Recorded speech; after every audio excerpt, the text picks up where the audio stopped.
Let's go to southeastern Wisconsin. Chris. Chris, what's going on with you? Hey, Jim. How you doing, buddy? Good, dude. How about you? I'm doing great, man. Hey, while I get the chance, early happy birthday to Garrett and also you, Jim. I hope you two boys really enjoy the day. Finally. Real quickly here, Jim.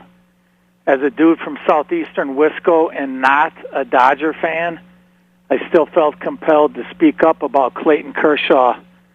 No true fan of America's favorite pastime gives any credibility to these dim-witted and immature Twitter clone ass pipes.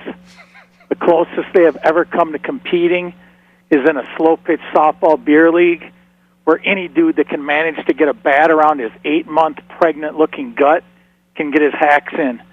Yet they think they're experts on toughness. It disgusts me, Jim.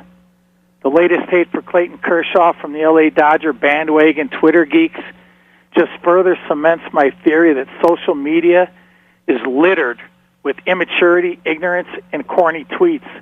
Calling out the future Hall of Famer about his heart and toughness is ridiculous.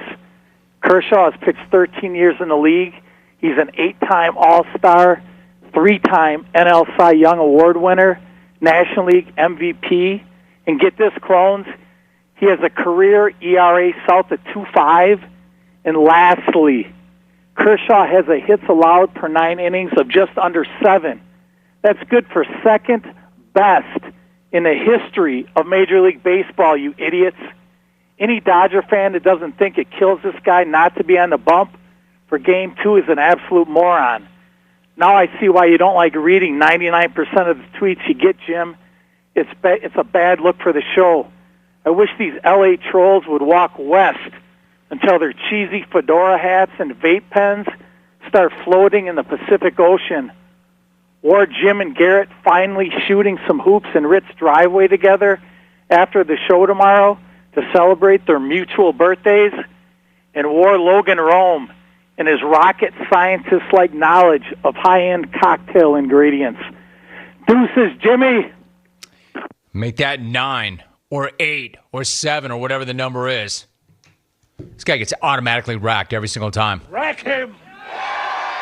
He's that rare caller that I want to say to Albie, or I want to say, hey, let's go to southeast Wisconsin. Chris, rack him, Albie. Go ahead, Chris. Rack him. Because I know he's going to get racked. I've never racked anybody before their call, but I think that at this point he's got enough of a sampling, or there's enough of a sample there that I can do it. Those aren't just Dodger fans that are fair weather fans. It's just people who've got nothing better to do but hate and troll and do that. Yeah, like all those stats you ran down. What's that got to do with anything at all? First ballot Hall of Famer? Yes. One of the best to ever do it? Yes. MVP? Yes. Multiple All-Star appearances? Yes. Essentially, this generation's Sandy Koufax? Yes. And yes, he has come up short in the postseason. But you definitely want to question this guy's heart and his grit and his toughness, especially if you have never picked up a baseball before. Because what you have picked up is your iPhone or your Galaxy or whatever it is you use to thumb out that nonsense with. He's got a pretty good point. But then again, that's why social media exists. Not to make the world better. I mean, it can, it does, if you use it for the right reason.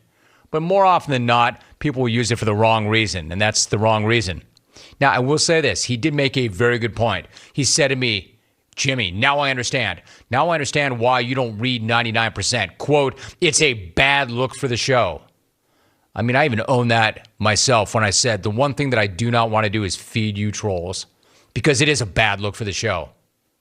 Feeding you trolls. It just gives you what you want. And then you run around Twitter like, yeah, hey, look at me. He read it. He did it. I'm funny. No, not really. Not that bright either. Kershaw wants to be out there. Kershaw would do anything to be out there. Kershaw and the team obviously decided that by taking the ball for Game 2, he's hurting them more than helping them, and he needs to stand down and trust somebody else with that ball because they've got depth in their rotation. Believe that he wants to be there. Believe it's not about he couldn't deal with the smoke. He, quote, didn't want that smoke. He didn't look at what happened to Bueller. He didn't look at their lineup. Man, the guy badly wants to be out there. Guys like that want to be the guy. Maybe not everybody wants that shot, wants to take the last shot, wants to be that guy. I'm telling you, despite the issues he's had in the postseason, some of which are on him and some of which are not, believe this. He wants the ball. He wants to be the guy, and he wants that ball tonight. Sometimes you got to take a step back because they're going to need him. They're still going to need him.